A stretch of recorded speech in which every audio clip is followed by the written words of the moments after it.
Hello,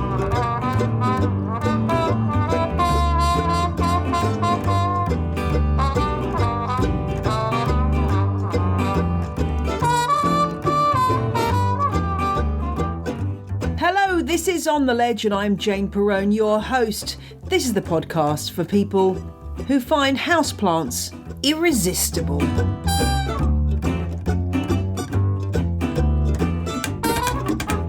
You know what I mean. You're walking along, minding your own beeswax, and then suddenly you spot something in the window of a florist, a junk shop, or even one of those trendy clothing stores that sells houseplants now, and you know it has to be yours.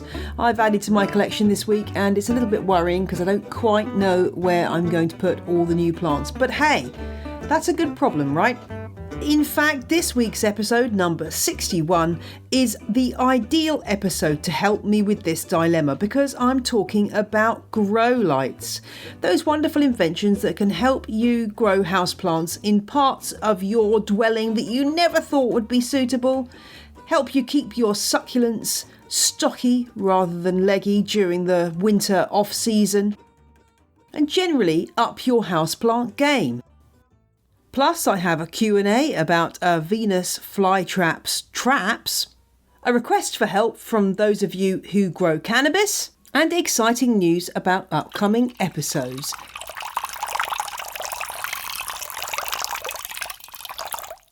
I actually have to admit, I find the world of grow lamps anything but relaxing. There are so many different options, lights, systems, prices. I just don't know what I'm looking at or what I need. In the James Wong episodes, we heard James talking about how great the IKEA LED grow lamps are, but there is a whole world of grow lights out there, incorporating all different kinds of lighting technology and indeed price points from a couple of quid or dollars right up to, well, hundreds. So I needed somebody who could really break this all down for me, and that's where Leslie Halleck comes in.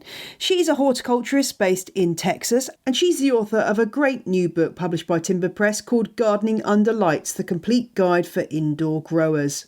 This book really made me jump for joy because it breaks down in terms that even I can understand the pros and cons of the various forms of grow lights, how to use them on specific types of plants, and basically everything you need to know to get started with your grow light journey, whether you're an absolute beginner like me or somebody who's already dabbled with a few T5s and the odd LED. First, I wanted to find out what grow lamps can actually do for the average houseplant grower.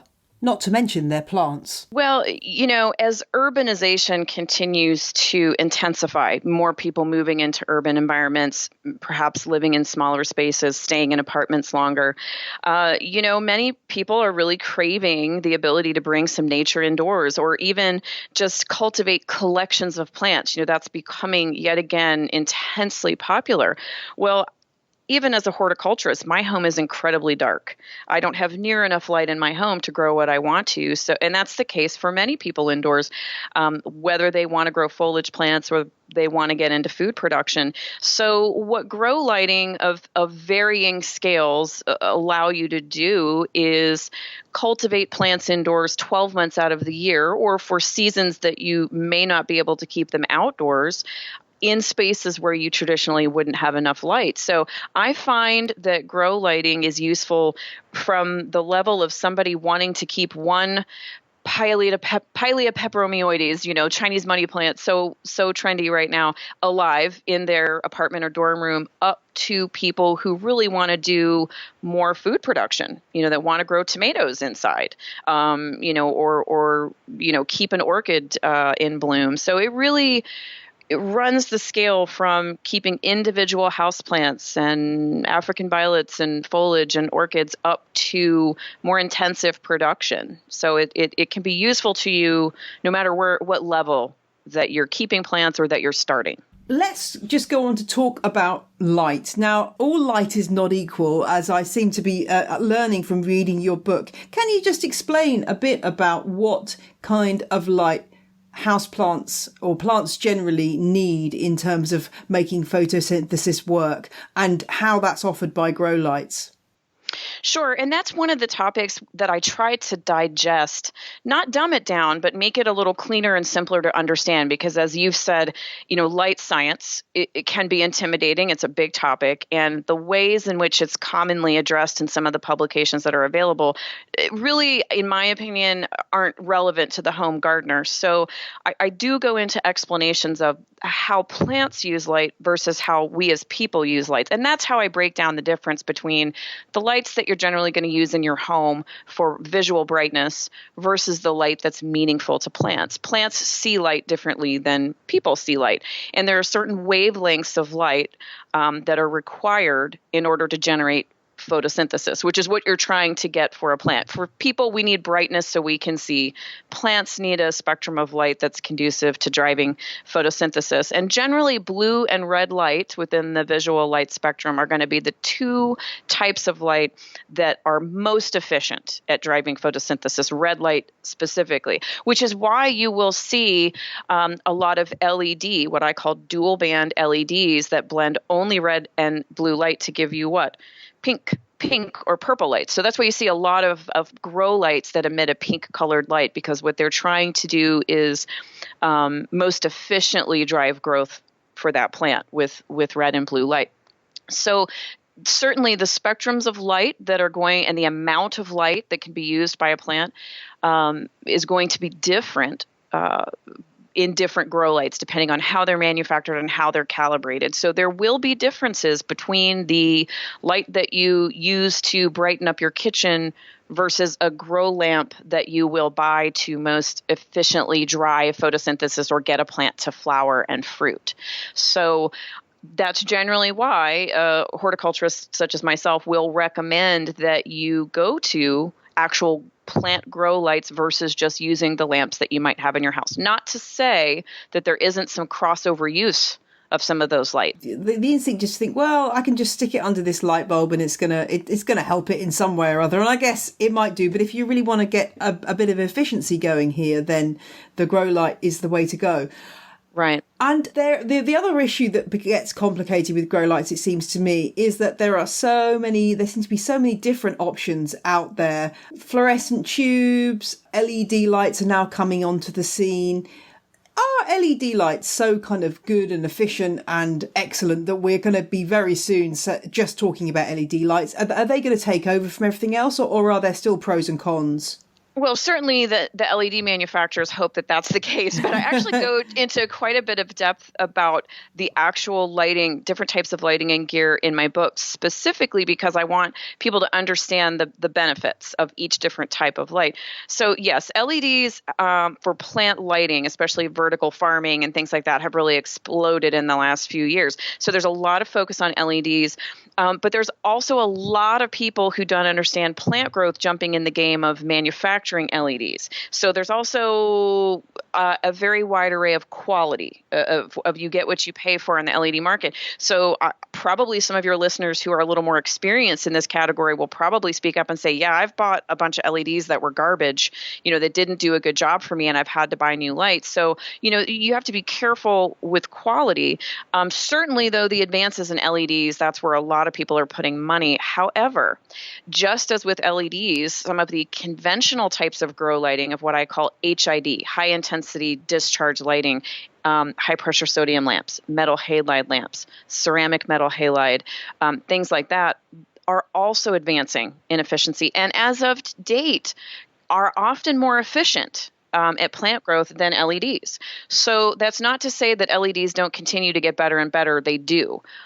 But they'll also cost you a bit more because you're paying for what? Some of that innovation, some of that R&D that's being done by the manufacturer. So you'll find that some of the LEDs, more powerful LEDs, will actually cost you a bit more than, say, a really efficient high-pressure sodium grow lamp or LEC, a ceramic metal halide lamp. So I would say that efficiency across the board of grow lighting is getting better. LEDs are generally in the forefront in terms of marketing and what people are seeing. And because of their size and low wattage capacity, they tend to be more versatile for home growers that maybe are wanting to grow smaller groups of plants or individual house plants versus more intensive production. So, pay attention to the quality, pay attention to where you're buying it from, and certainly keep an eye out for, a lot of advances in technology with all types of grow lights, but certainly LEDs, I think, are going to become more and more used by more home growers just because of their availability and ease of use at this point, for sure. As you say, we shouldn't discount all these other forms of grow lights that are still very widely in use by lots of growers. Can you just take me through those various different options that you've talked about and explain the differences between them and the pros and cons? Yeah, so sort of what would be considered the old school lighting options are HPS, high pressure sodium lamps, and MH, metal halide lamps. And HPS lamps have traditionally been used to extend photo periods in, say, greenhouse production, and also to encourage flowering. They produce a little more red light.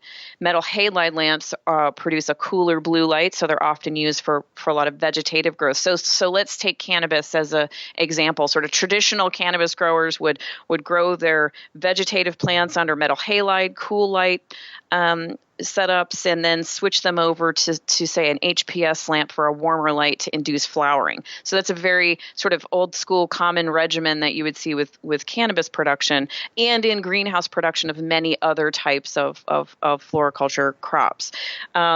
Those lights are still in use and they're advancing as well in efficiency, and HPS and MH lamps are classically very efficient, high efficiency options for grow lighting, and you can get them in varying levels of electrical use. So home growers can use these lights. They're not just for industrial production. And then another really interesting development that is related to metal halide lamps are what we call CMHs or ceramic metal halide, also branded as LECs. These are lower wattage, high light output options that, for example, I use them. I have a garage garden, and that's where I have all of my grow tents set up. And I'm using these CMHs or LECs. They pull 315 watts, which is low for a high output grow light. And I use them to grow tomatoes and peppers and cucumbers. So they put out enough light that you can get good flowering and fruiting on food crops. So that's a really cool advancement that's not an LED option, but that's very accessible to a general home gardener, that wants to do things, say, in a grow tent, in a few square feet of space. And then, of course, fluorescence. I always still get the question, well, can't I just use shop lights? The big T12 shop lights. And I always say, well, you can use whatever you want as long as you're willing to accept varying results, right? So you have okay results or great results. If you're going to use fluorescents, which are still a good option, and they're good and they're affordable, definitely use the HO T5s. That's high output T5s. Those are going to be the most efficient fluorescent grow lamps. So you can still get really good high output of light with these and with moderate heat output. Okay. So still going to be great for, germinating your seedlings and growing young transplants, or, supplementing light for salad greens, foliage crops, things like that, herbs that you might want to keep in the house. LEDs, boy, there's a huge array of options with LEDs, from little tiny LEDs that fit into your home lighting fixtures that are going to be good for, say, 1 or 2 plants, an orchid plant or another house plant that you love, up to large HID, what they're calling HID LED rigs. So the LED fixtures are getting bigger and bigger to put out more and more light. So you really can run the gamut with LEDs, from just single plant lights up to, big rigs that you're going to put into a grow tent. One option that is sort of an advancement you'll see with LEDs are what they call HOT5 LED bars. And those basically replace your fluorescent tubes. You have a fluorescent fixture with your HOT5 fluorescent tubes. You pop that out and you pop an LED strip right into that fixture. So it essentially replaces the fluorescent. So you're going to see more of that technology. And that's the type of technology that really is most available to the mainstream gardener. But I encourage everybody to look at all of the different lighting options, because just because they've traditionally been sold to cannabis growers, it's all the same science and it's all the same gear, and you can use it to grow whatever else you want. This is an opportune moment in the interview just to drop in a little request to any of you who have tried growing cannabis indoors.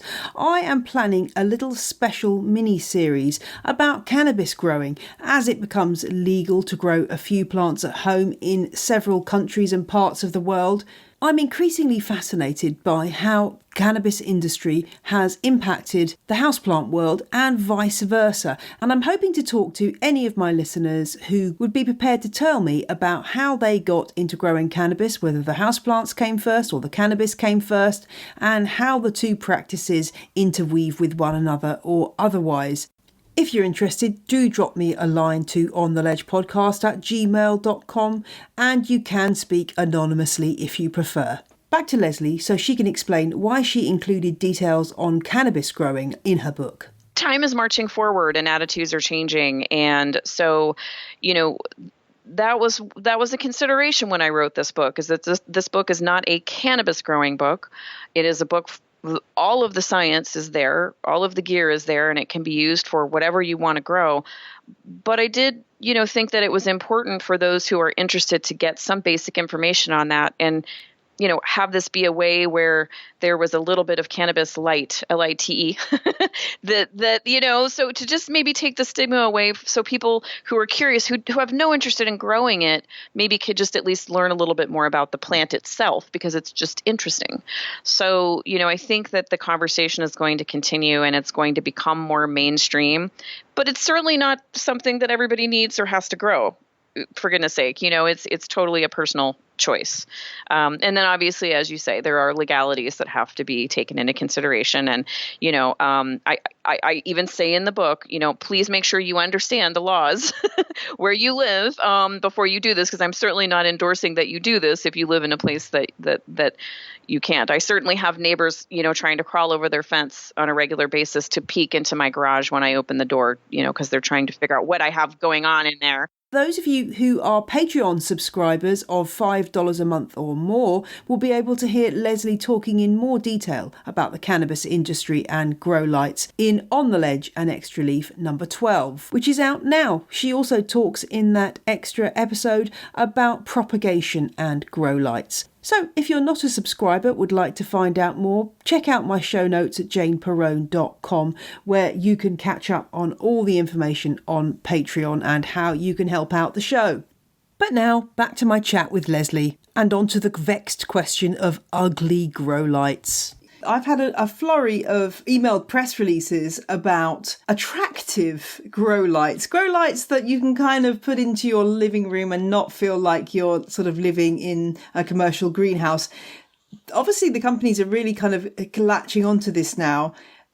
Obviously, that's a hugely growing industry. Are they any good, those lights? I mean, can they really work effectively, these ones that kind of put style just as important as substance? I would say I'm very happy about this because I consider myself to be style focused as well as scientific.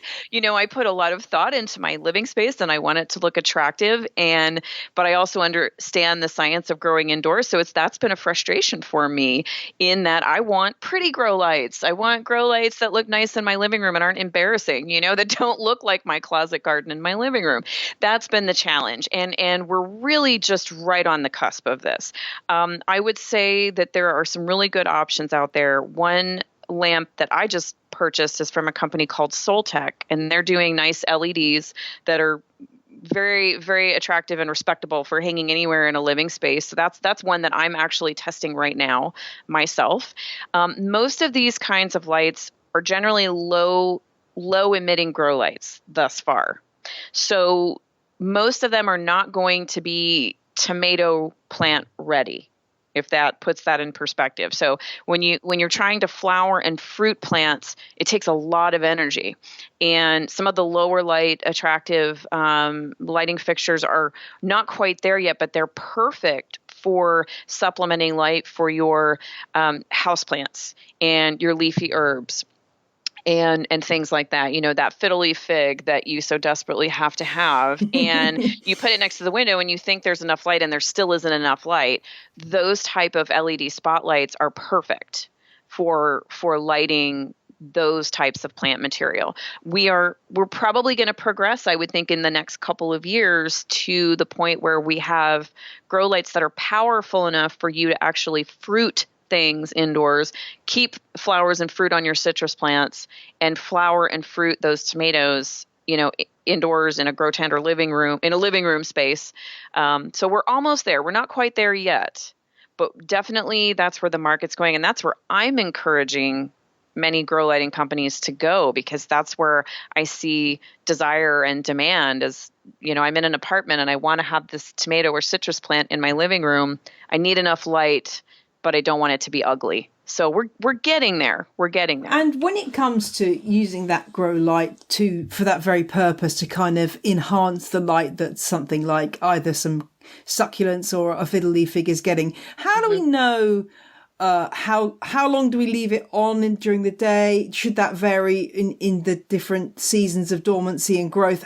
Is there an easy guide to know how long, or should we just leave it on? We'll put it on when we wake up and turn it off when we go to bed. Is it as simple as that? I wish it was as simple as that, but it's not. Okay. And that's why I do in the book go through lots of different plant material and provide some general recommendations for the length of lighting that you should provide with your supplemental light. But understand that everybody's space is going to be different. The amount of ambient light that you may have in your home or office will be different from your neighbor or a caller or a listener that you have, so it really depends on how much ambient light you already have in that space, and thus how much you need to supplement. If you have a dark space, you may be supplementing all of the light.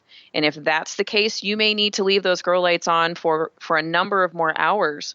If you have a very bright space, but it's just not quite enough for what you want to grow, it may mean that you put that grow light on for 3 or 4 hours a day to supplement.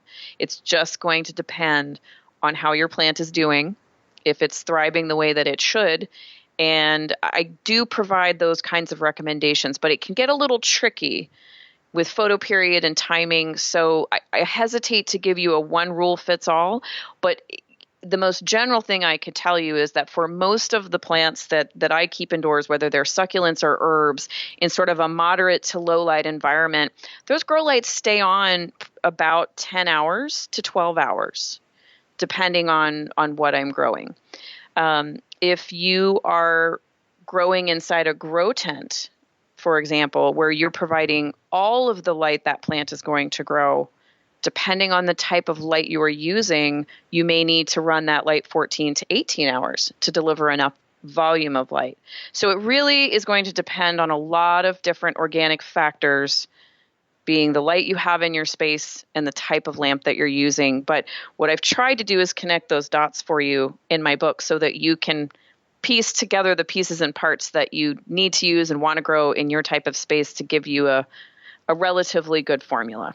Is there a danger that you can give a plant too much light and end up damaging it through too much exposure, either by having the light on too long or indeed by putting it too close to the light? Absolutely. Yes, you can burn things out. So, plants have essentially a metabolism, and, they need a break. Most plants need a dark period where photosynthesis is not running. Because if you're running lights 24 hours, for example, on a plant, it's going to use resources much more quickly. It's going to use water more quickly. It's going to transpire and lose water through the plant more quickly. And unless you're able to replenish the water and nutrients quickly enough, then the plant keeps running without the energy to run, if that makes sense. So it can just exhaust itself essentially because it's not getting the inputs it needs based on the speed that you're driving photosynthesis with all that, continuous light. And some plants actually, tomatoes and peppers are a good example. You can grow peppers under 24 hours of light without really losing productivity. Tomatoes, on the other hand, if you grow them under 24 hours of light, you'll reduce productivity. So they just can't keep up with that rate of photosynthesis. Seedlings, for example, they need a lot of intense light. So you can place your grow lights 3 or 4 inches above your seedlings. They need that, or else they're going to stretch and fall over. Okay, but as they grow and put on a couple of pairs of true leaves, you actually need to lift that light up and pull it a little farther away from those those plants or you'll burn them, because the rate at which they're using that light will slow down a little bit. And if you keep it too close to the plant, you'll burn. And then you have plants that require different intensities of light, from a full sun plant to a medium light plant to a low light plant. Put a low light fern under a very intense high pressure sodium lamp and you can fry it in 30 minutes. The tomato under that lamp will be perfectly happy. So you also have to take into account the natural environment that the plant you're growing thrives in to determine how much light and how close that light needs to be. So, for example, you can use the same grow light for a low light plant and a full sun plant simply by moving that light closer or farther away from the plant. That makes sense. And would you recommend using timers for these things? Because yes. I don't know about you, but I mean, yes. If you it can be tragic if you forget to turn it on for a couple of days and then your plant is unhappy. Yeah, timers are sort of a standard add-on feature for most grow lights, and there's lots of different timers out there to choose from the really basic lamp timers that you use when you go on vacation to turn your lights on and off. You can use those on your grow lights. Higher powered grow lights might require a little more sophisticated timer. So yes, always use timers, because there's so many things we have to remember in a day. Trying to remember to leave your grow lights on for your seedlings exactly 16 hours every day is probably not going to happen. And then you accidentally leave them on overnight a few times and you burn out some seedlings. So yes, timers are a very inexpensive, simple tool that will make your indoor gardening much more successful.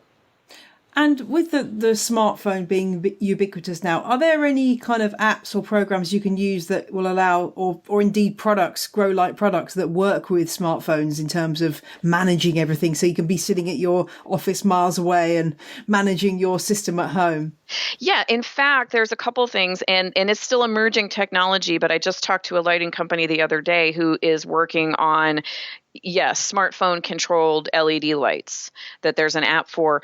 Right now, there are actually timers that you can use that there's an app for. So you can plug your grow light into this timer that you sync up to on your home Wi-Fi, and you can control the timers.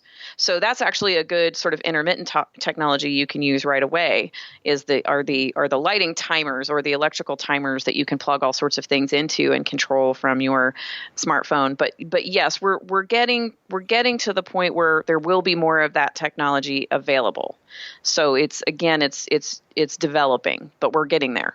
I think over here, talking to James Wong, who's a botanist based in the UK, in a recent episode, he was talking about the effect that IKEA's grow lights have had on making this kind of a mainstream thing. I don't know what your opinion is on the quality of IKEA's grow lights, but it's interesting to see how they're making people actually consider that LED grow lights are a kind of an attainable option, something that you can kind of get your hands on quite easily and set up at home.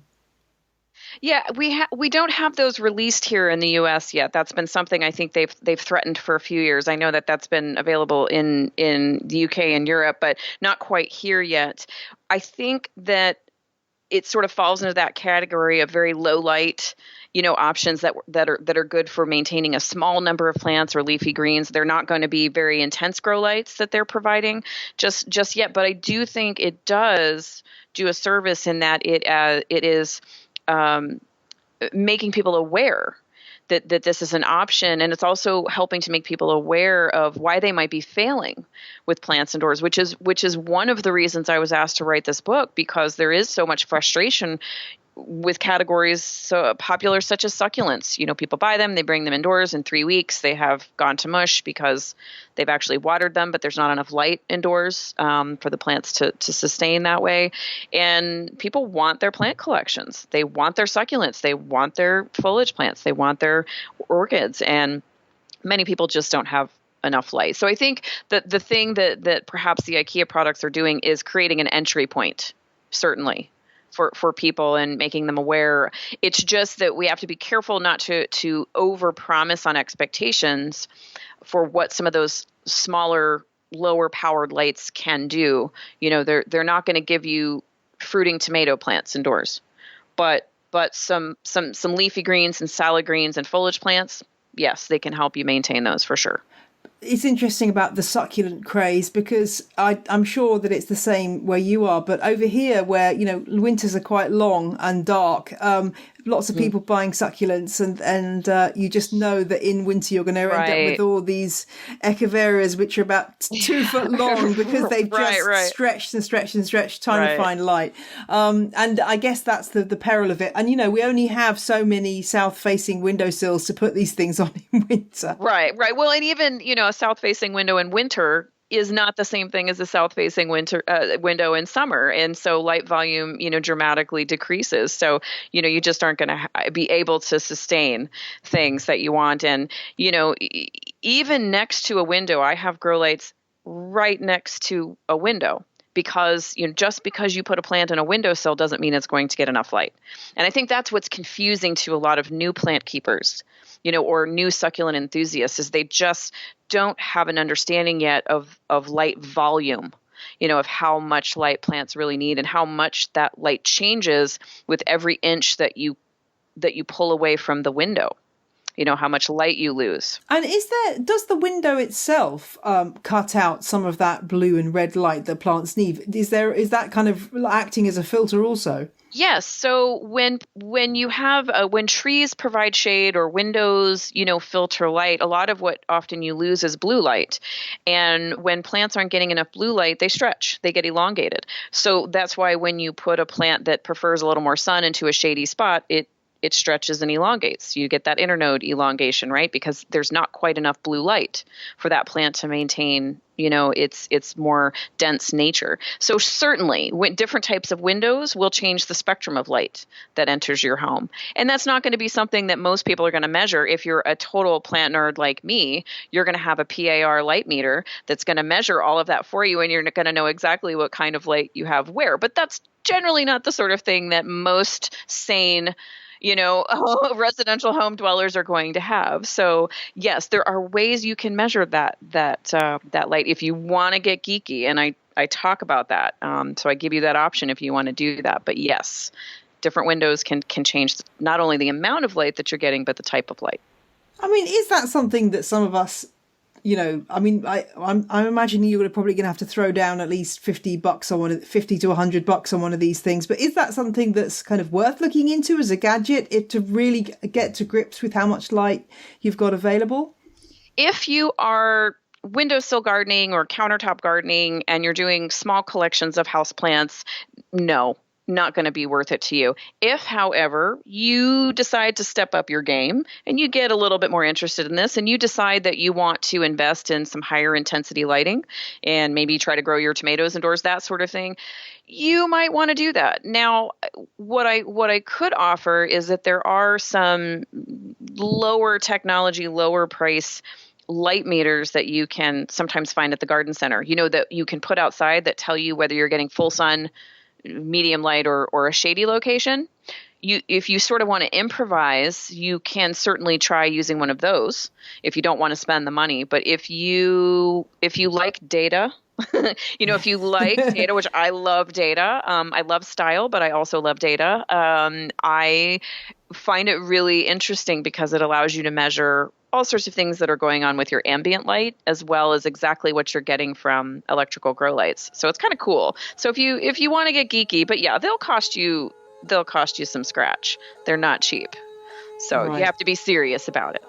Yeah, I understand. Well, I guess it's one of those things that, plants are quite cheap. So some people like to splash out on their gadgets, sure, I guess. Why not? Why not? If you like technology, it's a fun tool, Take it out at parties, you'll impress everyone. Or run them away, one or the other.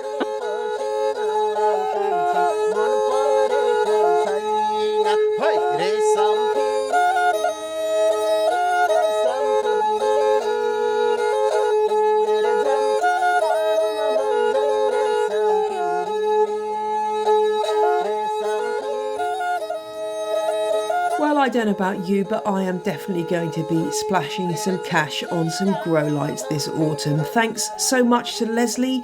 You can find out more about Leslie online at lesliehalleck.com. That's HALLECK.com. And she's on Twitter as @LeslieHalleck.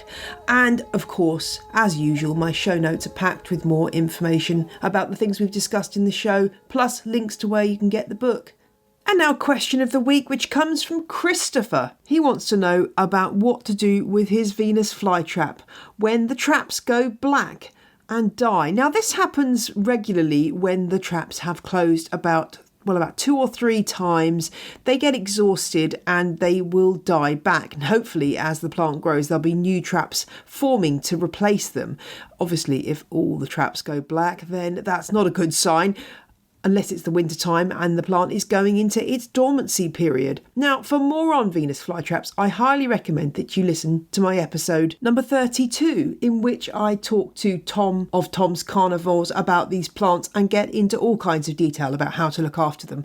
But let's just address this specific issue of the traps. Now, this is one of those things that's a bit of a personal preference. I know from reading the classic carnivorous plant book, The Savage Garden, by the much respected carnivorous plant expert Peter D'Amato, he recommends trimming off the traps once they are black and fully dead. Why? Well, it's aesthetic, obviously, in part. It looks better if those dead traps aren't there. Plus, also, there is a risk that those traps, as they die, go a bit mouldy, and that mould could spread to the rhizome. So there is a bit of a housekeeping issue around it too. But there are those who prefer to let the traps just die back and disappear into the soil over time, and that approach is fine too. I'd say in the wintertime, if you've got dying traps, it's more advisable to get rid of them because the mould has more of a chance to take hold in those kind of cooler conditions.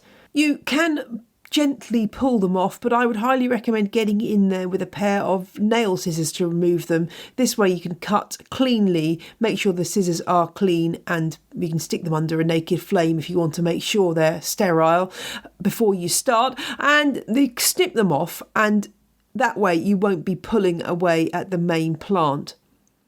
Do be very careful because it's very easy to trigger the traps accidentally doing this job, and the problem with that is that you will exhaust your traps very quickly if they are triggered when there isn't any food inside. Another issue that comes up sometimes is people ask whether they can remove the husks of the insects that have been caught in the trap. Well, yes, if you do this, you're going to probably trigger the trap again, and the plant's going to get tired because there's not going to be anything in it.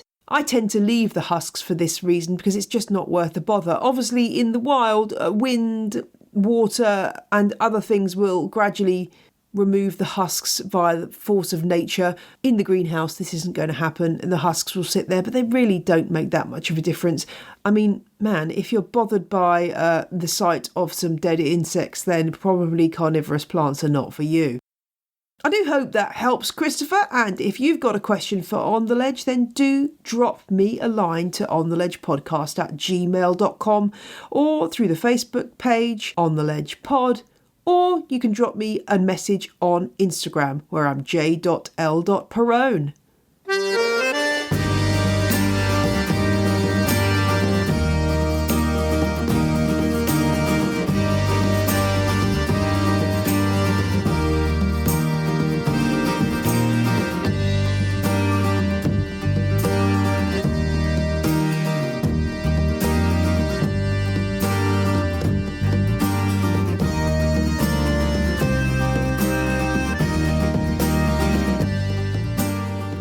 If this podcast leaves you itching to have more chats about houseplants and your friends and family just don't understand your obsession, may I recommend that you pop along to the Facebook group for On The Ledge. It's called Houseplant Fans of On The Ledge, and it's a wonderfully friendly, warm community for anyone who loves houseplants and this podcast.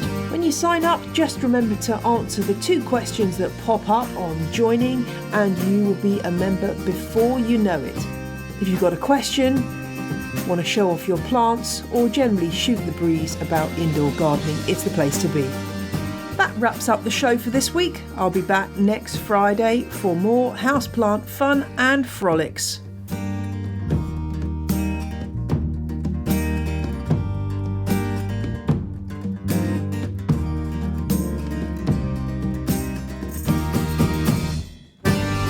To finish with a quote from the late great gardener Christopher Lloyd, who writes in his excellent book The Well-Tempered Garden, "Sometimes the reader may be incited to exclaim, 'What a lot of trouble,' or 'Who wants to go through all that?'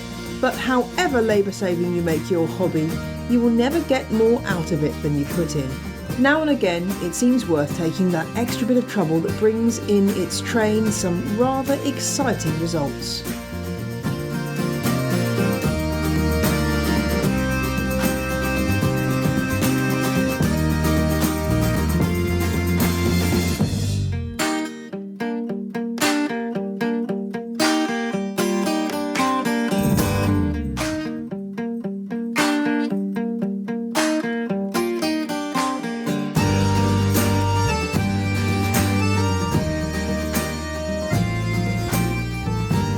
The music you heard in this week's episode was Roll Jordan Roll by the Joy Drops, Rasham Pidity Bakara by Samuel Corwin, and Oh Mallory by Josh Woodward. All licensed under Creative Commons. See my website for details.